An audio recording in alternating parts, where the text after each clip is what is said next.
Station 31. You read me? Found something in the ice. We need some help down here. Can anybody hear me? We found something. We found something.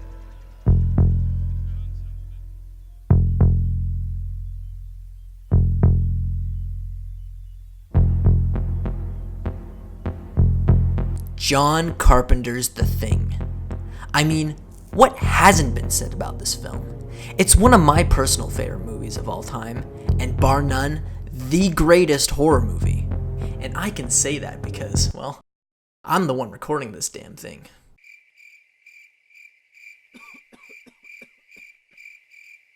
Alright, well, I guess it's only fair to get both of our favorite movies. Hey Chris! What's your favorite horror movie? Ah, alright, cool. Thank you. Anyways, back to The Thing.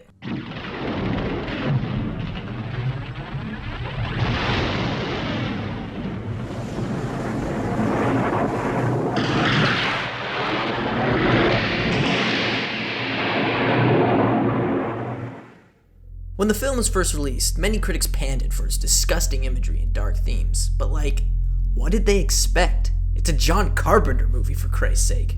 Did they just go in being like, oh boy, another picture by the director of that Halloween movie and The Fog.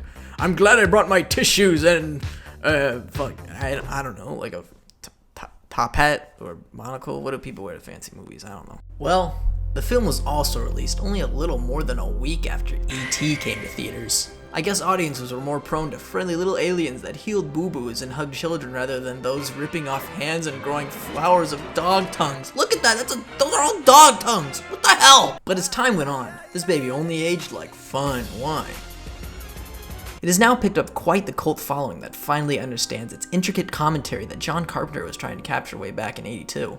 Carpenter crafted The Thing as a tense and horrific mystery film that traps its characters inside a confined research facility in the desolate and frozen tundra of Antarctica to act as a cinematic embodiment of the mental, physical, and social weakness of the human mind and how that leads to mass paranoia and trust issues.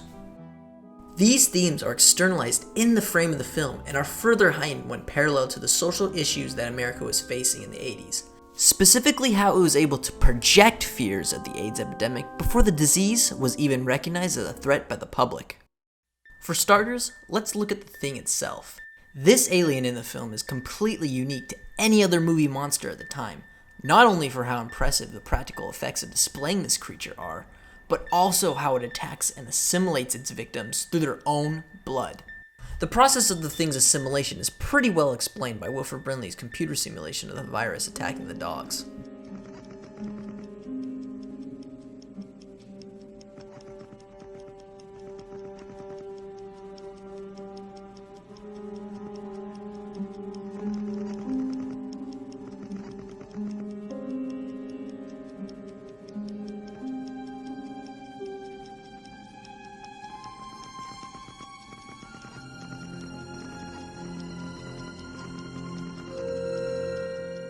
Seems more like an infection than a monster, right?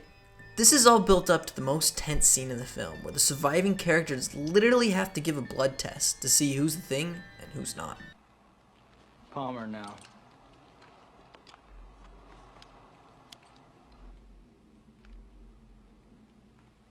This is pure nonsense. Doesn't prove a thing. I thought you'd feel that way, Gary. You were the only one that could have got to that blood. We'll do you last.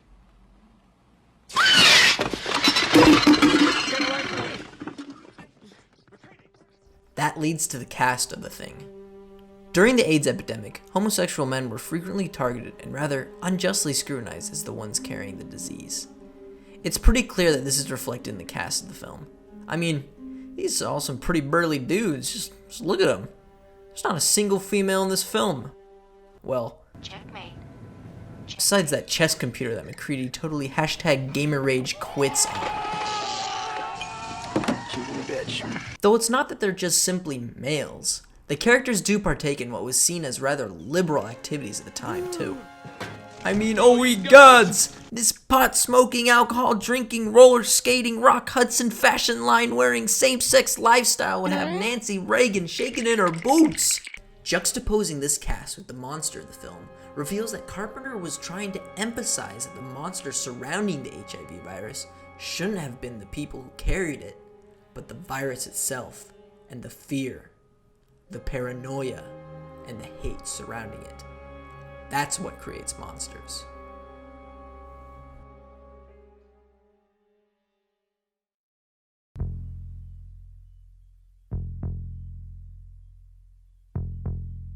Many years ago, when I watched The Thing for the first time, I found it a simple, fun horror film with great special effects.